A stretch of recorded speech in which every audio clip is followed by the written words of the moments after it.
Organizata për fëmijët pa kujdes prindëror organizon çdo vit festën e fundvitit me fëmijët e vendosur në strehim familjar. E dëgjova pak më herët vetëm për të ofruar informacion shtesë dhe për të sqaruar që fëmijë pa prindër dhe fëmijë pa kujdes prindëror nuk janë e njëjta gjë. Fëmijët pa kujdes prindëror janë fëmijët të cilët për arsye të ndryshme kanë mbetur pa kujdesin prindëror.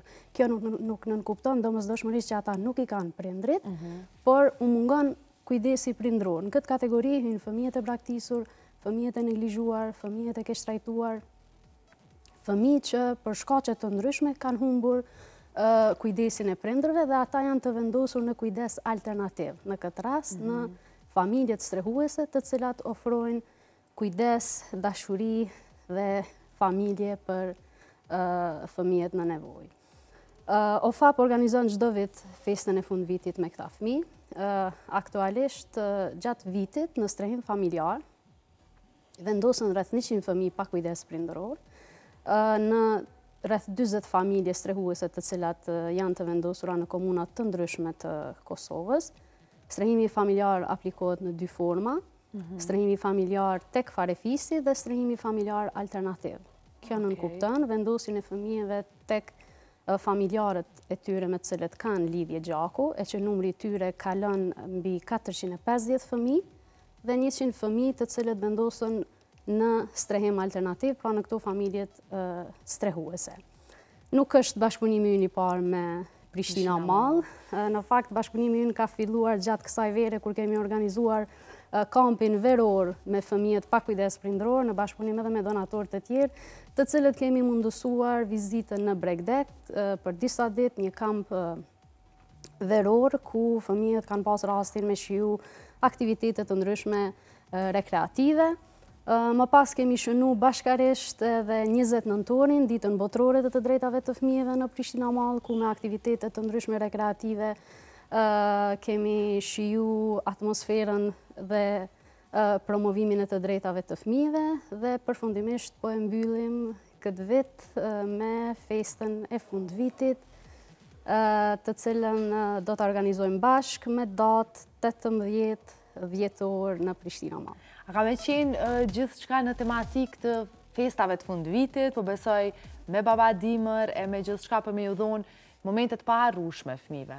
Absolutisht po, fëmijët do të kenë mundësi të shijojnë të gjitha elementet festive, të fillu prej dhuratave, lojrave, argëtimit, pranisë maskotave dhe aktiviteteve rekreative, krejt ato që ka ofron Prishtina Mall. Sa ndikon mirëqenjen e fëmijëve një organizim i tillë? Se po besoj që e keni testu edhe e keni pa tash e disa herë.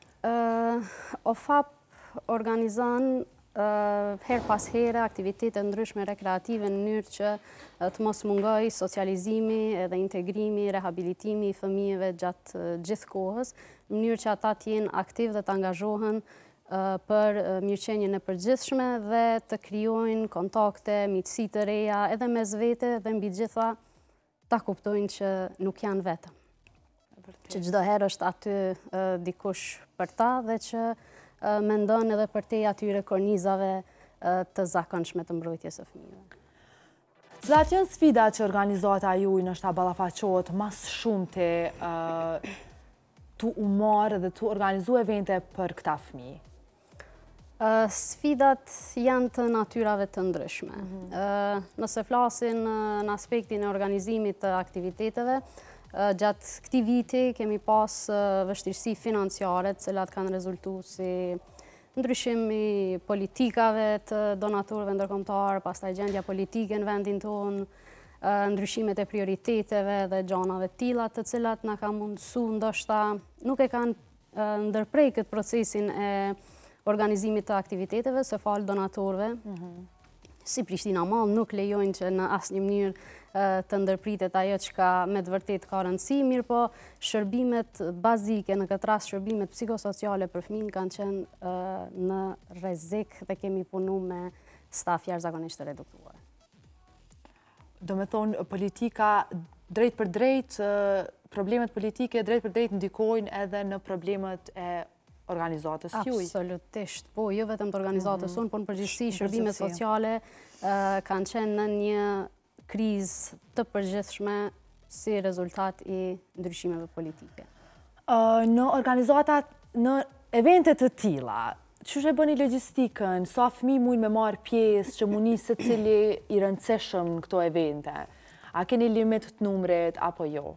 Kjo mvaret zakonisht prej hapësirës, prej numrit të donatorëve që e kemë, po për gjatë viteve na kemi organizu me 100 pjesëmarrës çdo vit festën e fundvitit. Kësaj radhe në Prishtinë Mall do të tentojmë që ti mbledhim rreth 200 pjesëmarrës për festën e fundvitit. A ka moshë, caktim të moshës, diçka, apo është... Fëmijët në strehim familjar janë të vendosur nga mosha 0 deri mbi 18 vjetë. Kemi edhe disa raste të cilat vazhdojnë të qëndrojnë në strehim edhe mbi moshën 18 vjeçare, kështu që nuk kemi moshë të përcaktuar për të marrë pjesë në aktivitete.